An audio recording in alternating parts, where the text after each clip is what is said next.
Muy buenas noches, son las 21 horas y nos estamos conectando con el doctor Nicolás Newspiller. ¿Qué tal, doctor? ¿Cómo está usted? ¿Qué dice usted?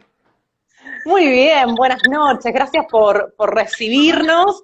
Y para los que no lo conocen, el doctor es médico ginecólogo, especialista en fertilidad.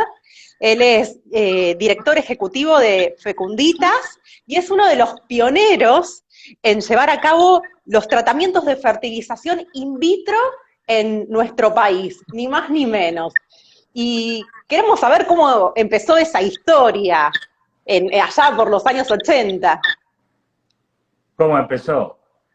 Este, yo estaba en el hospital de clínicas y era el coordinador de un grupo de médicos del interior que venían a hacer una especialización y el profesor Nicholson era el encargado de este grupo y yo era como su secretario, digámosle así. Y entonces me Usted era contó. alumno, usted era alumno de No, medicina no, todavía, ya estaba recibido. no, yo era profesor adscrito. Ahí está, bien. Entonces, estábamos juntos porque teníamos que dar unas charlas y él venía de Dublín, de un congreso de fertilidad.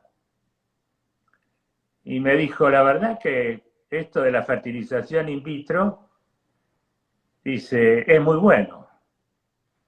Esto de sacar un óvulo a la mujer y colocarle al lado los espermatozoides del hombre y que se fertilice en un medio de cultivo y que de ahí surja un embrión y que ese embrión se coloque a las 24-48 horas dentro del útero. ¿De qué año estamos hablando? Uy, del 74, 70 y pico. Entonces Era impensado acá en el país.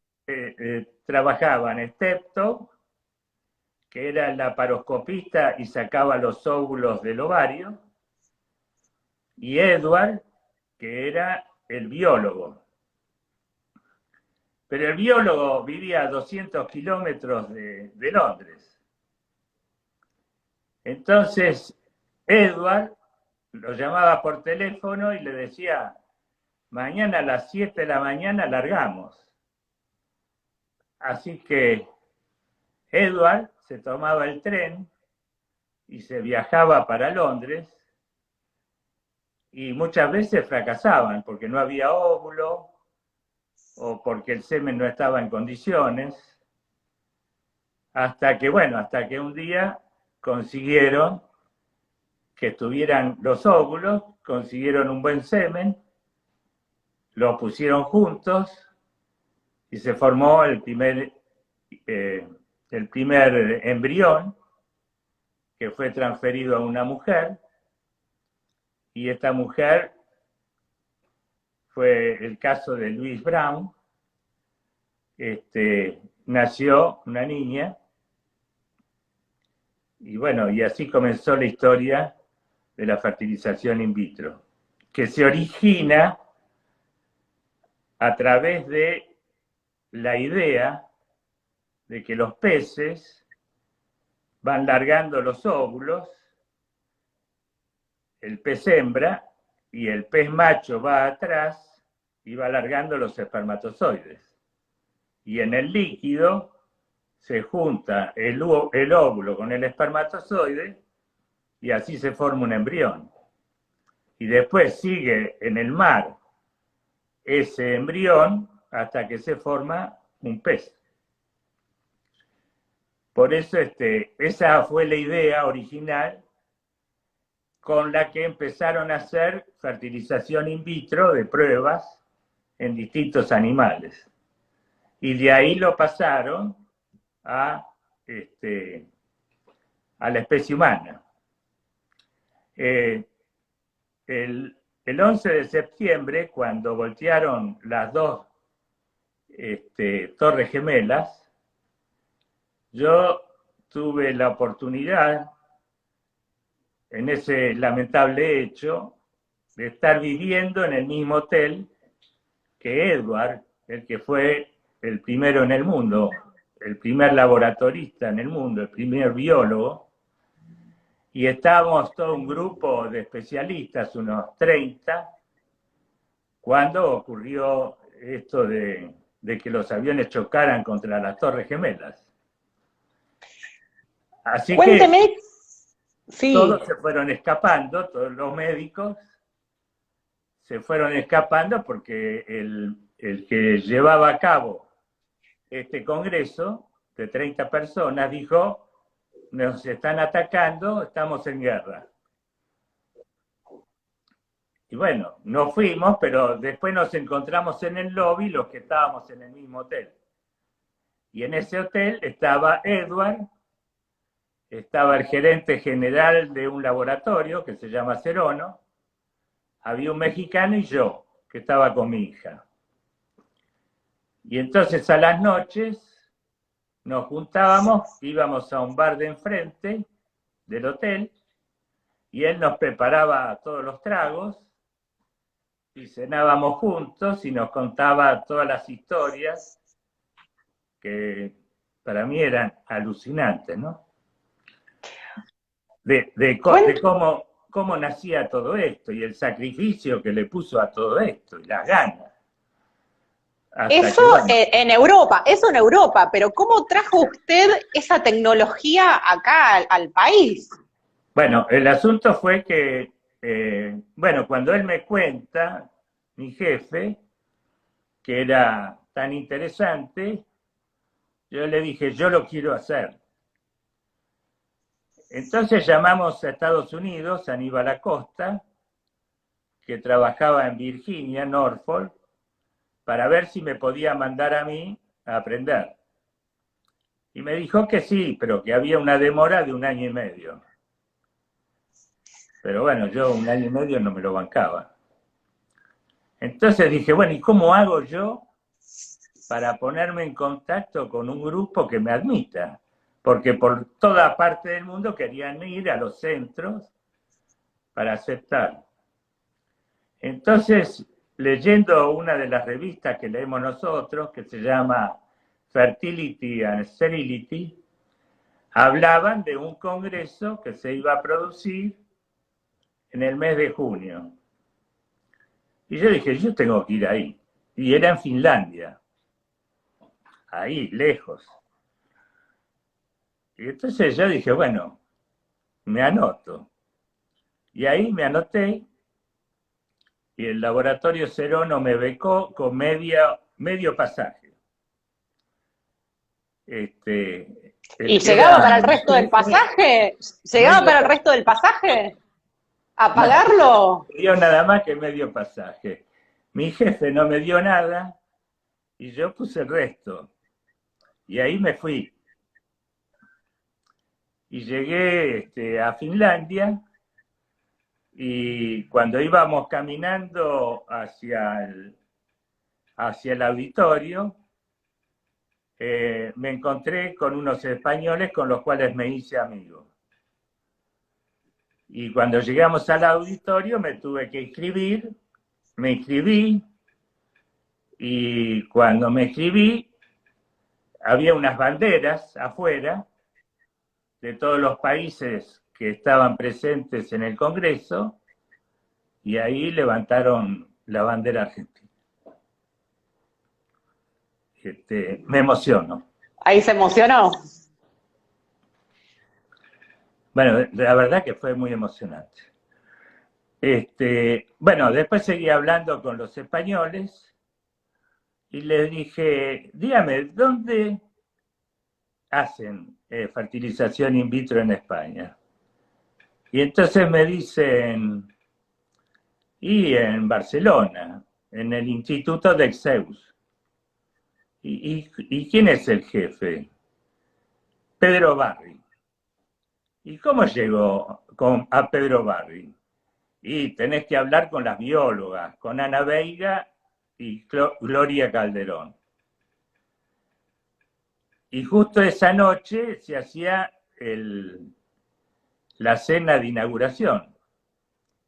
Entonces yo les dije, bueno, esta noche en la cena me la tenés que presentar. Y bueno, y así fue, me presentaron a Ana Veiga y a Gloria Calderón, le expliqué que yo era un argentino, que era pobre, pero que quería aprender la técnica. Y entonces le dije, ¿ustedes me pueden presentar a su jefe, a Pedro Barri? Me dijeron, por supuesto que sí, vengan con nosotros. Y ellas vinieron, me llevaron, y Pedro Barri, cuando escuchó la palabra que yo era argentino, se emocionó, así como estoy yo ahora, y me dijo, yo le digo, doctor, ¿puedo ir a su instituto? Y me dijo, ¿tú eres argentino? Le digo, sí. Pues por supuesto que puedes venir. Y entonces le digo, pero bueno, ¿cuándo puedo ir? Y entonces me dice, cuando tú quieras. Le digo, pero yo ahora, en lugar de ir a la Argentina, ¿puedo ir directamente a su instituto?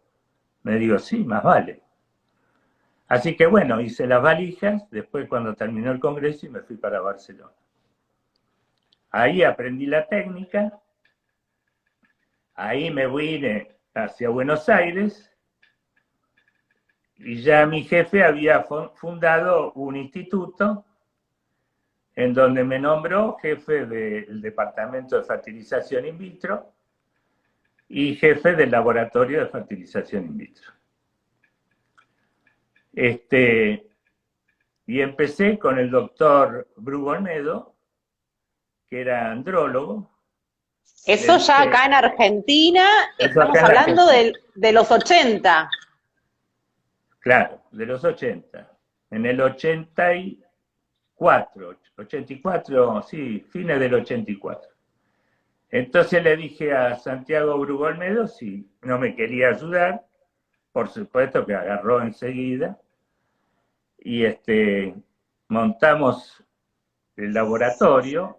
Esa también es una anécdota muy linda, porque yo iba al hospital de clínicas y para ir al hospital de clínicas siempre agarraba la calle Alberti. Y me equivoqué. Y en lugar de agarrar a Alberti, agarré Saavedra. Y cuando agarro la calle Saavedra, estoy manejando, miro así, y estaba la estufa, la incubadora, la misma que había trabajado yo en Barcelona, que es muy difícil conseguirla. Entonces, yo digo, a mí Dios me está iluminando. Veo la incubadora, paro el coche, me bajo y le pregunto a uno de los señores que estaba ahí, le digo, mire, estoy interesada en esta incubadora. Le digo, dígame cuánto sale. Y me dice 7.000 pesos. Ah, le digo, bueno. 7.000 pesos en el año 84, estamos hablando en australes que no, en dólares, 7.000 dólares. Bueno, 7.000 dólares, una locura. Entonces le agarro y le digo, lo llamo al que era mi jefe y le digo, encontré la incubadora, así que la voy a comprar. Me dijo, no, chiquito, la compro yo. Y yo dije, no, pero la quiero comprar yo. Me dice, no, voy a hacer todos los arreglos, pero la compro yo. Dije, bueno, está bien. Entonces le dije, le digo al empleado, bueno, la voy a comprar. Me dice, no, pero esta no. Tenemos que hacer todo el tramiterio para poder traer la estufa, todos los tramiterios de la aduana, importación, etcétera, etcétera. Le dije, no, pero yo no puedo esperar todo ese tiempo. Digo, lléveme con su jefe.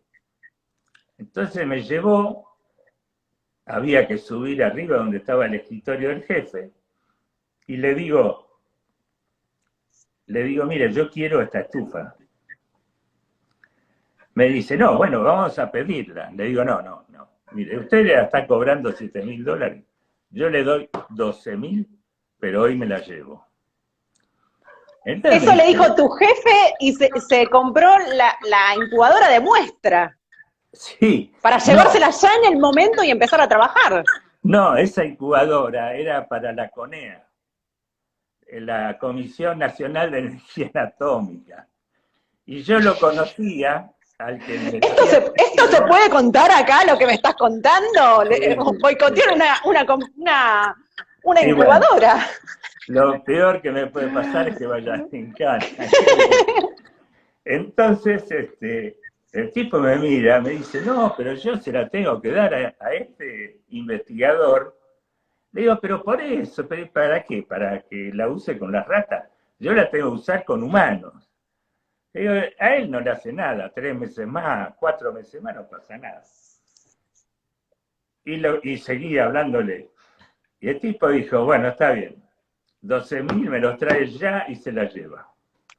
Así que salí corriendo a mi casa, agarré la plata, se la puse y me llevé la incubadora. Ya, estás iluminadísimo, incentivadísimo, que querías empezar a trabajar Estábamos felices. Totalmente convencido. El doctor Brugo Olmedo no lo podía creer. Me dice, ¿pero cómo la conseguiste, flaco?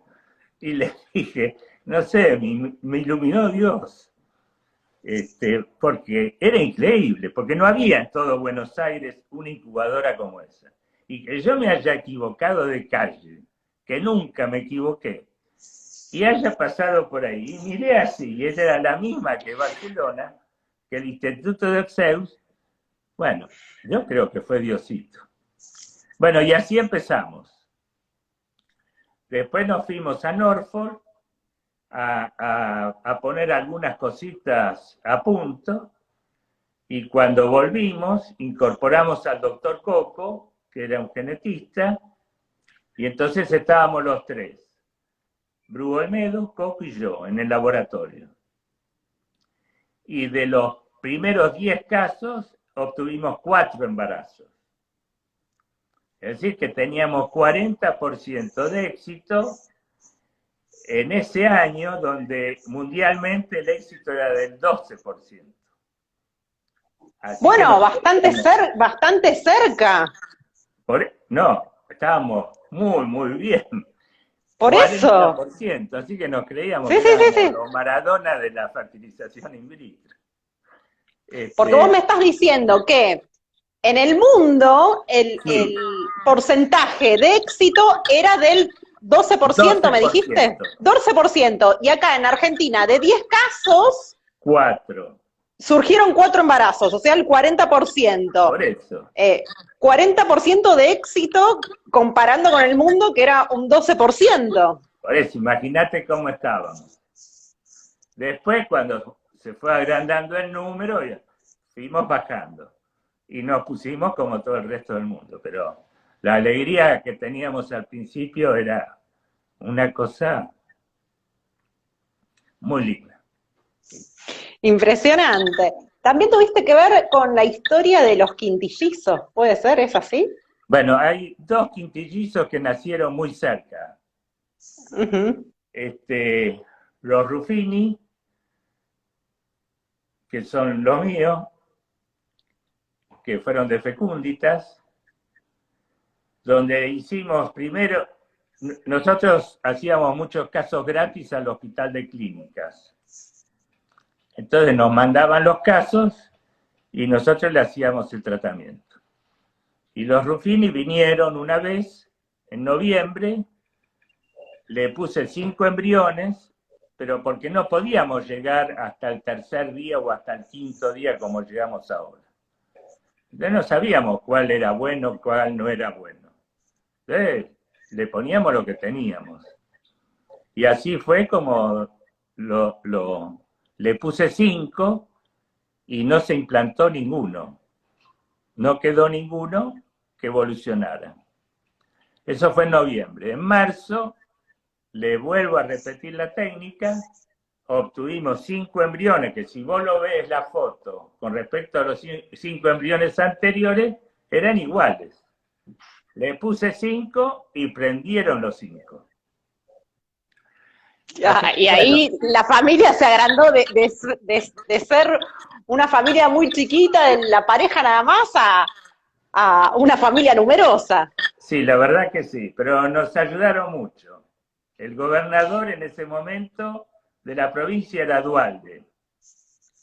Y Duhalde les regaló, o no sé cómo fue, pero le cedió o le regaló el alquiler, no sé, de una casa para que pudiera tener la comodidad.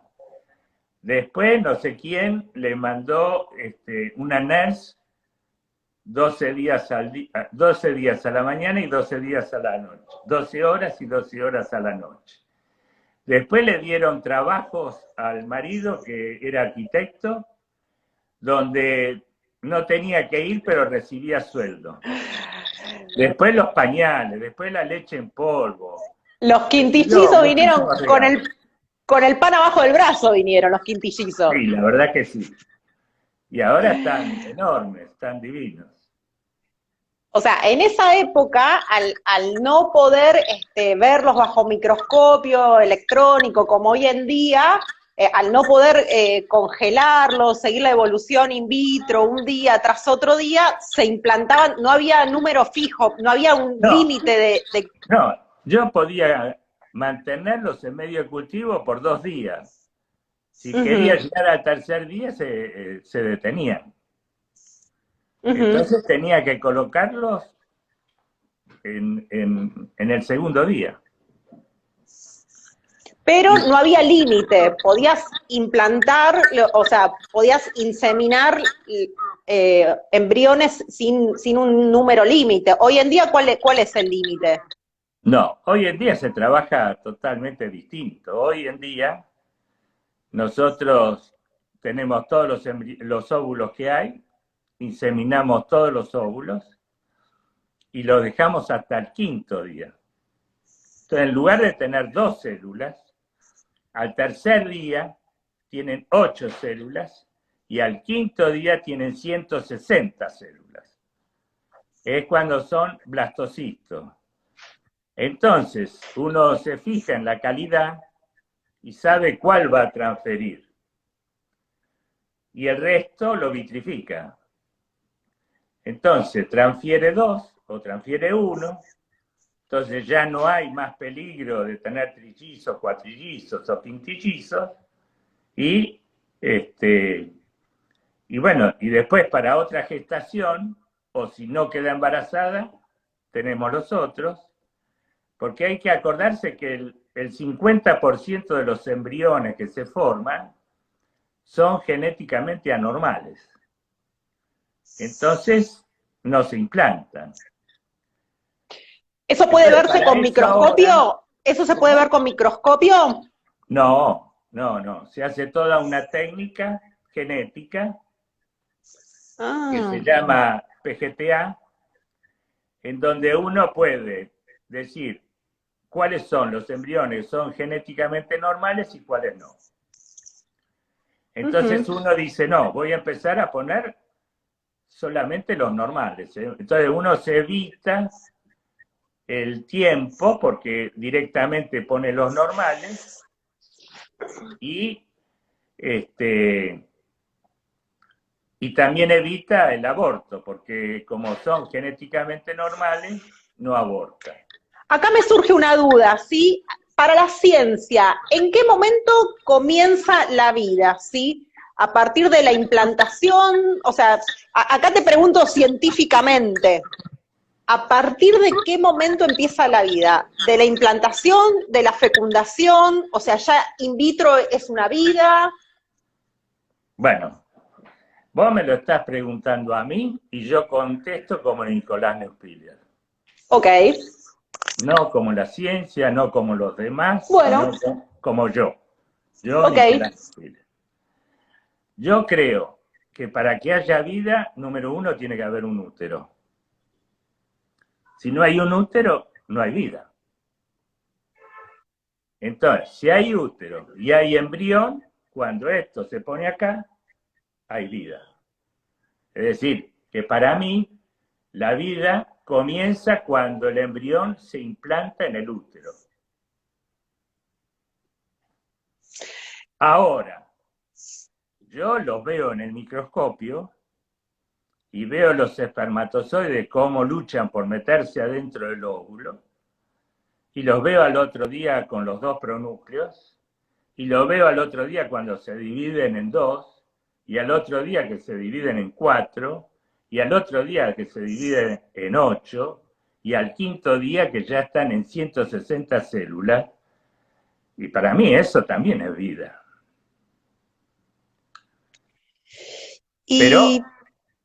Pero es otro concepto. Esa vida, ese multiplicarse y qué sé yo, no me va a dar una persona. Recién me va a dar una persona cuando se implanta. Si no se implanta, no hay vida. Acá te voy a hacer una pregunta con respecto a los embriones criopreservados, ¿sí? ¿Qué pasa cuando una pareja decide o tiene criopreservados embriones y uno de los dos progenitores fallece? ¿Se puede implantar? ¿Se necesita el consentimiento de... Supongamos que fallece el hombre de donde se tomó el esperma, ¿sí? Y la mujer decide implantarse ese embrión post-mortem de su pareja, el esposo. ¿Puede hacerlo? Lo que se necesita el consentimiento. Un consentimiento informado, donde cuando se va a transferir, se dice qué es lo que pasa si ocurre tal cosa con la mujer, si ocurre tal cosa con el hombre, etc. Y entonces los dos firman el acuerdo. O sea, pero eso ya queda todo registrado, entonces, de antemano. Consentimiento, sí. Pero ahora, por ejemplo, acabo de solucionar un problema que era bastante serio, que resulta que había una pareja que hicieron la técnica, que lograron un embrión, pero esta pareja era por ovodonación. Pero esta pareja se separa. El hombre encuentra otra pareja, pero tenía por ovodonación, con un óvulo de otra mujer que donó los óvulos, con el semen del señor, donde la otra mujer se hizo radiografía de útero, estudios, prueba de cánula, un montón de cosas. Entonces el señor quería que le diéramos el embrión a él. Y nosotros no se lo dábamos porque hasta que entre ellos no hubiera un acuerdo, nosotros no se lo podíamos dar porque era de los dos. Pero a ver si te entendí. El óvulo femenino no era de la mujer en cuestión. No. Ni tampoco de la pareja, o sea.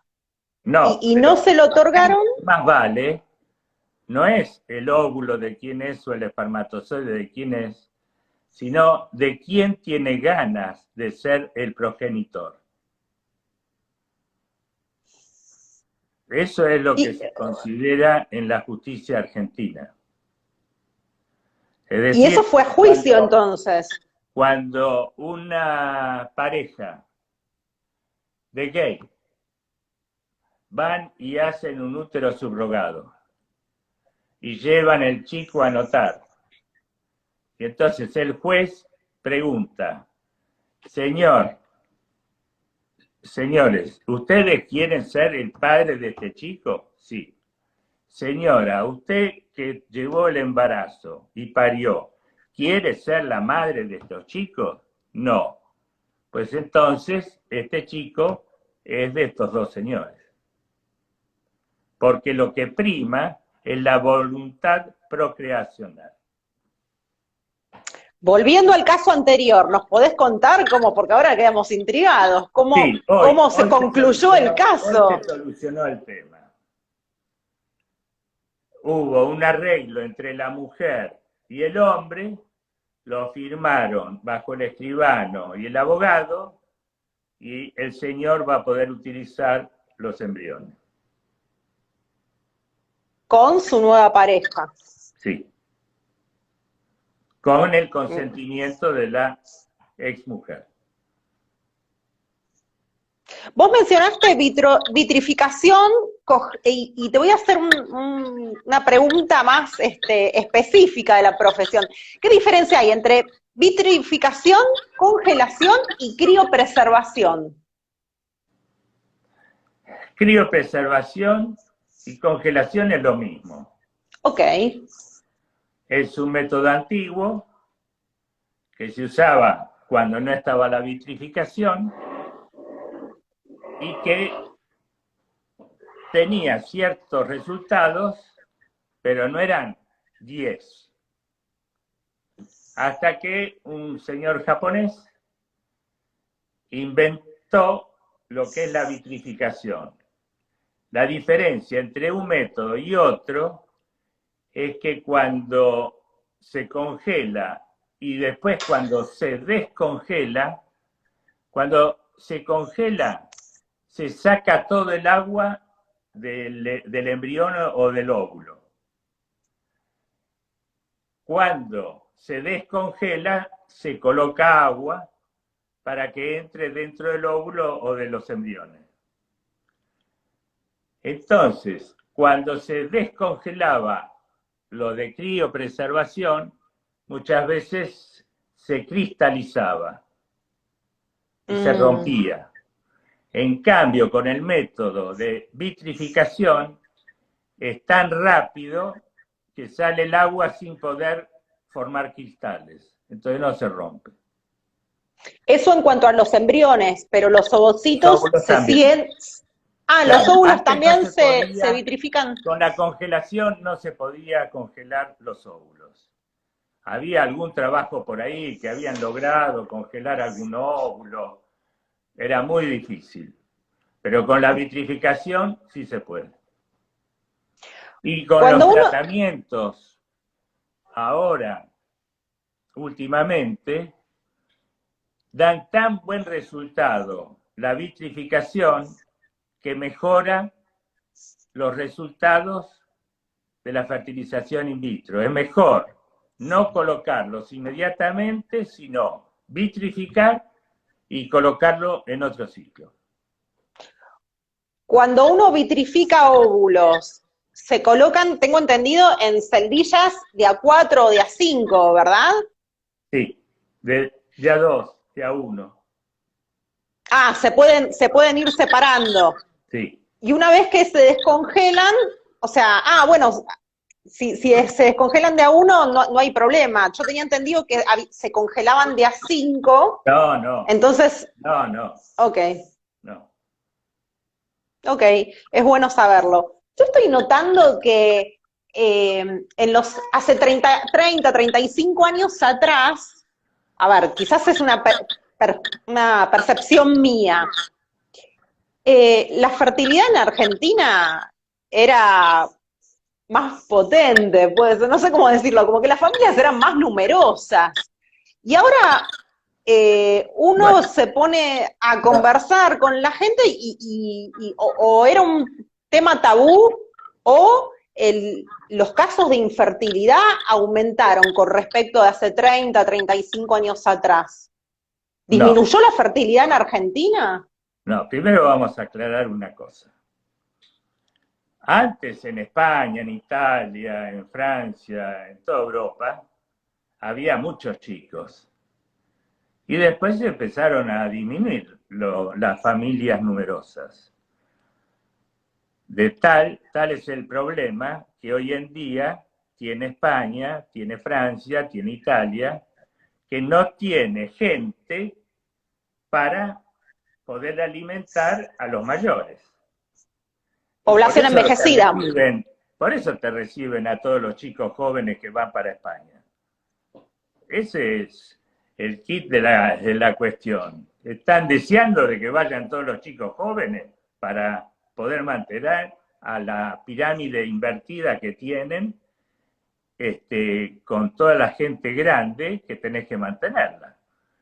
Entonces, eso es por un lado. Ahora, ¿que ha bajado la fertilidad? Y sí, hay muchos tóxicos. Fuman más, se drogan más, chupan más alcohol, hay más tóxicos, hay problemas de ambiente, hay muchas cosas que perjudican. Bueno, y lo más importante, las mujeres antes se casaban a los 20 y ahora se casan después de los 35. Y después está el segundo matrimonio. Es decir, se casaban a los 25, tenían un primer matrimonio hasta los 38, se divorciaban y a los 40 venían al instituto a querer tener el otro. Y esto que me estás comentando me lleva a hacerte una pregunta. Los embriones criopreservados, ¿sí? O vitrificados, mejor dicho, ¿hasta qué edad se pueden implantar? ¿Hasta qué edad de la mujer? ¿Se pueden? Implantar. Hasta o los inseminar. 50, hasta los 50. Hasta los 50. Pero con óvulos donados. Hasta los 43 con óvulos propios. A ver. Si la mujer criopreservó cuando era joven a los Entonces 25. Sí puede. Entonces puede hasta los... Ok. Con óvulos propios. Ese fue un decreto que lo saqué yo. Porque tenía que ponerle límite, porque si no las pacientes de 58 años venían y decían, yo quiero tener un bebé con mis óvulos. Bueno, en India pasa, vos lo sabrás mejor que todos nosotros. A los 58 años es muy raro que una mujer quede embarazada. No, en India hay casos reportados de, no sé, creo que hay una pareja que salió en los medios que está buscando determinado sexo de que nazca el hijo y tuvieron hijos, por medios asistidos y la mujer creo que tenía como 70 años en India. Terrible, pero bueno, son excepciones, pero puede ser por ovodonación. La mujer, entonces, a los 42, 43 años, el porcentaje de embarazo está por debajo del 3%. Son excepciones. Por medios naturales, me estás diciendo. No, por medios de la técnica o por medios naturales. Quizás tienen más chance por medios naturales que por la técnica. ¿En serio? Porque todos los meses tienen posibilidades de engendrar. En cambio, en fertilización in vitro, si no tienen ningún otro problema, es una sola vez. Entonces, a ver si te capté, una mujer puede criopreservar sus propios óvulos hasta los 43 años. No, sus propios óvulos los puede utilizar hasta los 51, hasta los 50. Utilizar, pero criopreservar, o sea, hacerse la extracción de ovocitos. Propios hasta los 43. Bueno, eso es bueno saberlo porque quizás hay mujeres que están solteras, solas, que no tienen pareja y que dicen, bueno, lo dejo para más adelante, total la ciencia avanzó. Están equivocadas. Las mujeres que a los 35 años no tienen pareja o piensan de que no van a tener un chico porque tienen que terminar la carrera, porque tienen que comprar la casa, porque le falta el televisor, tienen que congelar óvulos. Porque después se arrepienten. Ya que estamos hablando de edades y de donación, ¿hasta qué edad una mujer puede donar óvulos? Ser donante de ovocitos. 35, 36 años. Ok, y tengo una consulta. ¿Y el hombre El hombre para donar sus células? donante hasta los Ujú. 40.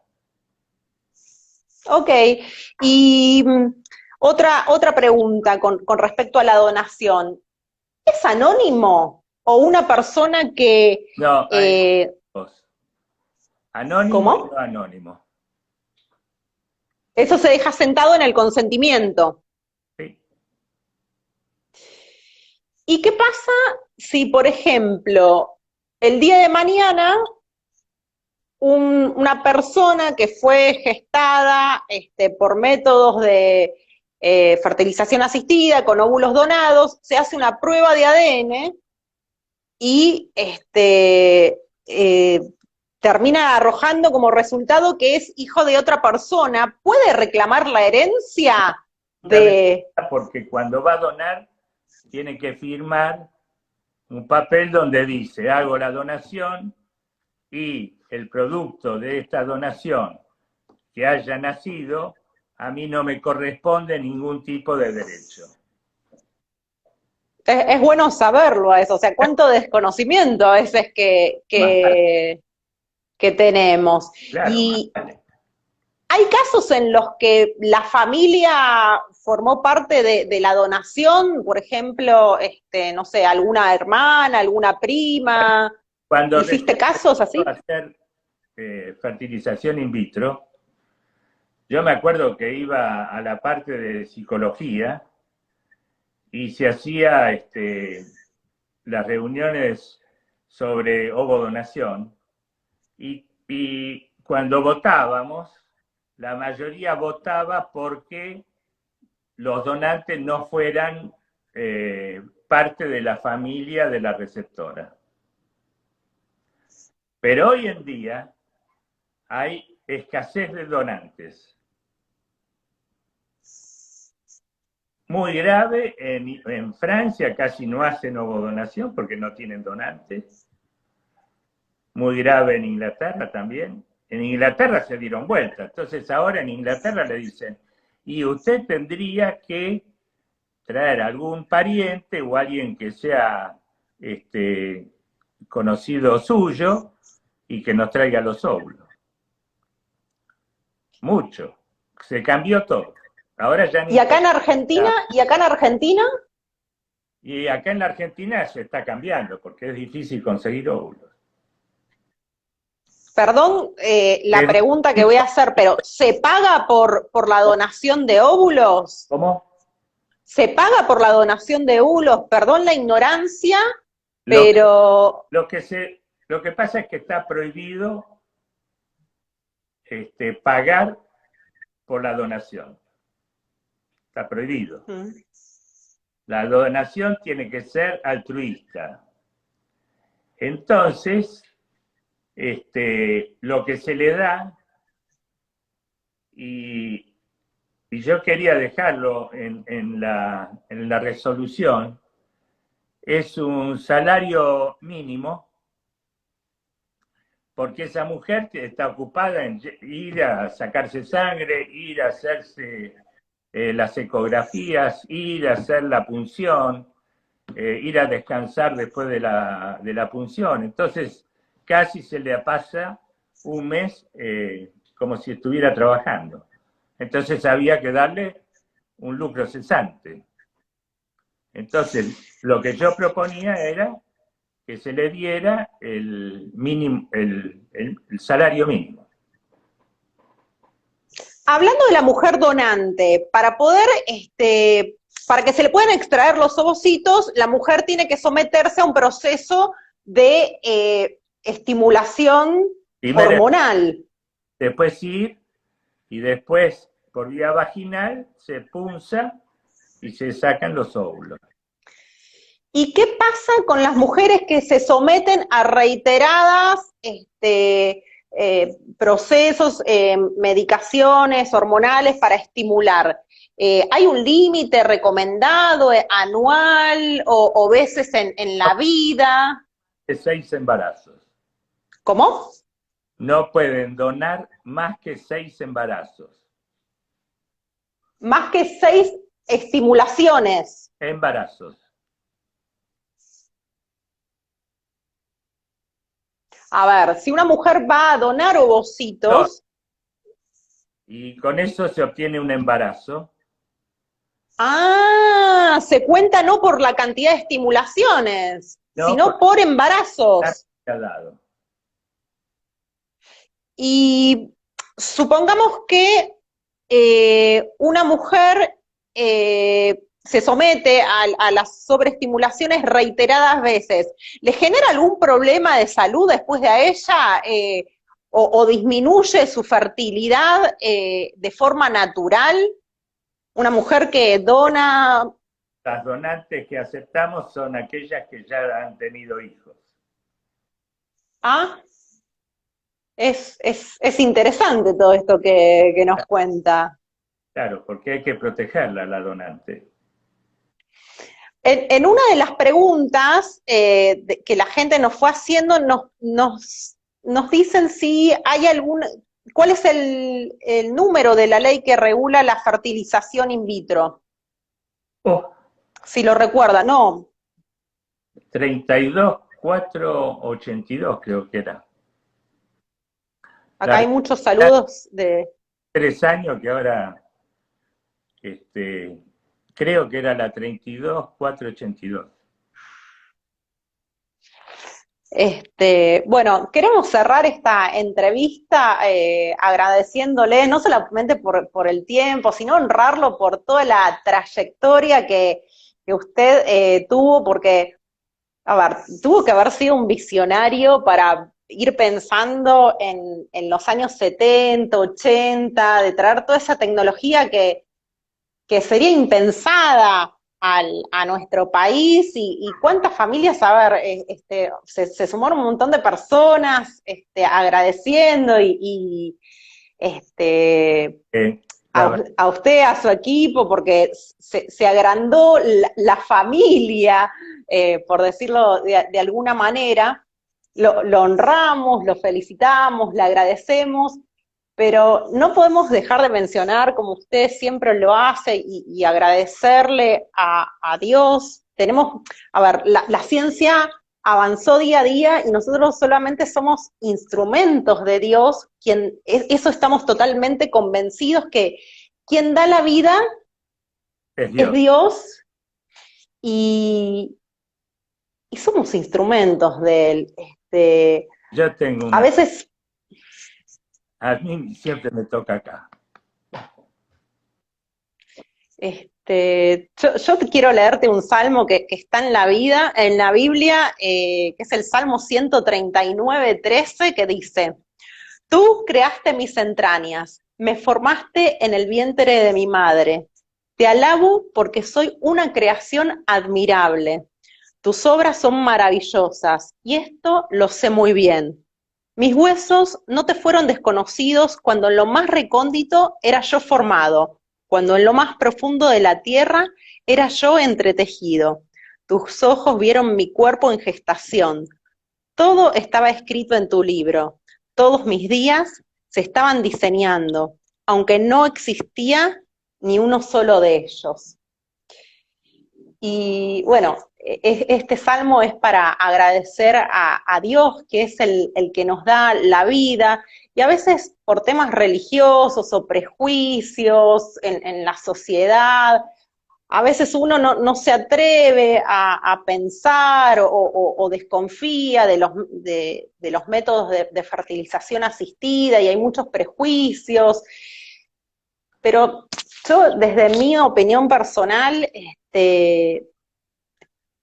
es como una forma de generar una esperanza. Estamos seguros de que quien da la vida es Dios, ¿sí?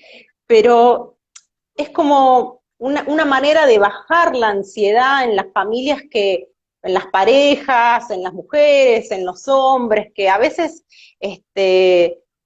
si lo piensan humanamente, dicen, bueno, listo, ya está, bajamos los brazos, pero siempre hay una esperanza en Dios y a veces Dios dice que no. A veces dice que sí, a veces dice que no, y nos tenemos que encomendar a Dios en el día a día. Por eso a mí no me quedan más que palabras de agradecimiento a Dios por la vida que nos da en el día a día y el privilegio de poder, con la profesión que cada uno tiene, servir a Dios. Y bueno, es una demostración tu vida, tu trayectoria de todo esto. ¿Sí? Y lo extraordinario que ha hecho Dios, ¿no? Este, el Dios de cualquier religión, o el que no cree en nada, pero que sabe que algo hay. Para mí es Dios.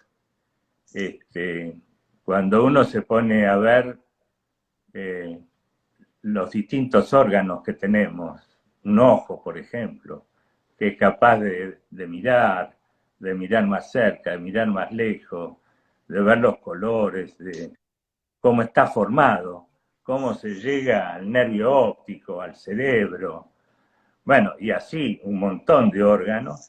Todos, o sea, Todo es impensable, o sea, el hombre sería imposible, o sea, no se le hubiera ocurrido nunca, no hay órgano, no hay célula, inclusive las células, las organelas que están dentro de las células, todo es perfecto y no hay ningún hombre que pudiera pensar, y ni siquiera si toda la humanidad se pusiera a trabajar en equipo, no podrían generar un cuerpo humano de cero, de la nada. eso, Eh, tan perfecto. otro versículo que está en la Biblia dice, entonces Jehová formó al hombre del polvo de la tierra y sopló en su nariz aliento de vida y fue el hombre un ser viviente. Eso está en el Génesis cuando Dios de la nada hizo al hombre. Para mí, yo con mi formación judeocristiana, no hay otra explicación que Dios existe. Y vos lo debes ver cada vez que nace un chico, Sí, o cuando se está formando. o Más, cuando se está formando. claro que sí. Qué bueno que reconozcas que vos sos un instrumento que la gloria se la debemos a Dios. Pero por supuesto. Que Dios te bendiga muchísimo, Nicolás, y bueno, la gente acá te llenó de cariños, todos mucha gente se emocionó con esta entrevista. Yo, Este, yo también me... ¿Cómo? Es que no podíamos dejar de honrarte y de celebrar tu vida, tu trayectoria, la de tus hijos, porque además no solo, vos tenés 3 hijos, ¿verdad? Cuatro. 4. Varones y So- dos. so- son médicos también ellos, No, ¿no? uno y los otros no. Los otros no. El, el varón mayor es médico. Bueno, qué bueno que pudiste transmitirles esa pasión que vos llevás dentro. Más vale. Claro. Así que bueno, te agradecemos mucho que hayas cedido a esta entrevista. Te mandamos un fuerte abrazo a vos y a todas las personas que se conectaron, ¿sí? Un cariño grande a vos y a toda tu familia, ¿sí? Un gustazo, muchísimas gracias. Muchísimas gracias. Saludos a todos. Gracias.